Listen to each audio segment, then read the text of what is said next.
உழைப்போர் உரிமை இயக்க தலைமையில நடந்த அந்த போராட்டம் 13 நாள் ஒரு வரலாற்று பலம் வாய்ந்த ஒரு போராட்டம். தூய்மை பணியாளர் ஒரு கிட்டத்தட்ட 1900 பேர் நடத்தின அந்த போராட்டத்துல அரசு கையாண்ட விதம், ப்ராக்ஸியா ஒரு பெட்டிஷன் போட்டு ஹைகோர்ட்ல இது பண்ணது, அரசு இயந்திரங்களை ஒரு போராட்டக்காரர்களுக்கு எதிராக கையாண்டது, அரசு வழக்கறிஞர் வந்துருவாரு, அரசு தலைமை கூடுதல் தலைமை வழக்கறிஞர் வந்துட்டு எங்களை சிறைப்படுத்தணும்னு நின்னது, மணிக்கணக்கா சென்னை டிவிஷன் பெஞ்ச் முன்னாடி நின்று வாதாடினது, எங்க போராட்டம் நடந்துட்டு இருக்கு எங்களுக்கு எதிராக தடியடி நடக்கும் பொழுது கூலி படம் பார்த்தது, எங்களை சாக்கடையில வரைக்கும் இறங்க வச்சது, இதெல்லாம் பண்ண பிறகு 100 நாளுக்கு அப்புறம் சரி ஸ்டேட்டஸ் கோ வில் பி மெயின்டைன்டுன்னு வந்தது.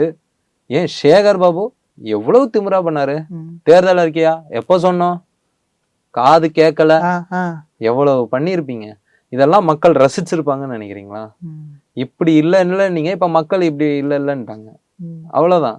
நீங்க ஜெயிச்சதுக்கான காரணம் வந்து எஸ்டிபிஐயோட வாக்கு, எஸ்டிபிஐ வாக்கு, இஸ்லாமியர்கள் வாக்கு துறைமுகம் தொகுதியில உங்களுக்கு கை கொடுத்திருக்கு. நீங்களும் பின்னடைவு சந்திச்சுட்டு தான் வந்தீங்க. கிட்டத்தட்ட ஒரு 5-6 ரவுண்டு பின்னாடி அவருக்கு ஒரு மரண பீதி காமிச்சு. இன்னொன்னு, அந்த தேர்தல் நாள் அன்னைக்கு 3:30 மணிக்கு மேல அவர் பண்ண ஒரு விஷயம், அப்ப அது வாக்காளர்கள் மத்தியில ஒரு அச்சத்தை ஏற்படுத்தினது. ஒரு ப்ராப்பரான வாக்கு பதிவு அங்க நடக்கல. அது ஒரு பெரிய தாக்கம். நான் வந்து ஸ்டாலின் தோக்கணும்னு நான் நினைக்கல, அவர் தோப்பாருன்னு நான் எதிர்பார்க்கல.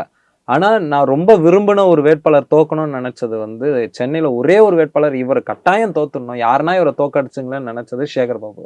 ஆனா அது நடக்கல.